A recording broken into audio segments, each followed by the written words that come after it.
Good morning, everybody. It's September 8th, 2022, and it appears that I have powdery mildew. And I wanted to share some tips with you. It's not fatal.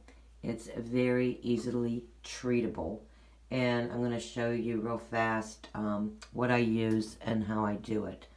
The cause, poor air circulation, that wasn't the cause. I think with these plants, as you see, we're in the bathtub because they just got sprayed down last night and I forgot to do the video and thought this could really help some people. I don't think they got enough sunlight where they were. So I'm treating them. I will be moving them. They have been growing great. This is a blue passion. What I used for powdery mildew is the 3-in-1. And I don't have to explain too much. It gets rid of everything. And I'm going to give you a tip right now. I do not like this sprayer. It just shoots out one stream, making it impossible to do your plants. I go to this little cheapy spray bottle because it nicely covers them.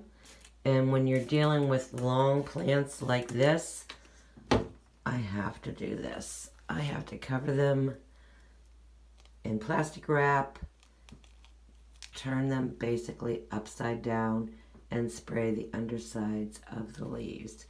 So you do this every 7 days. You'll notice your plants will pretty much make a turnaround real fast.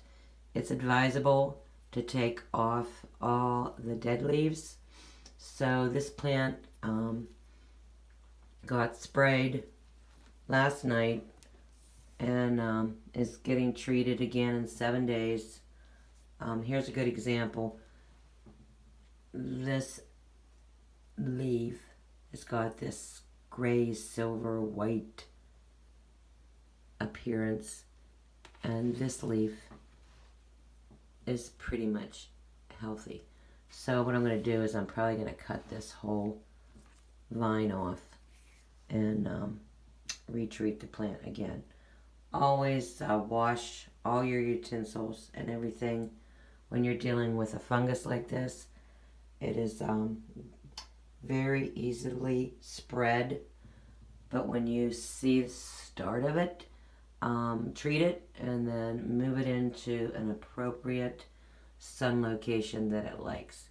Hope this helped you all. Have a wonderful day. Like and subscribe.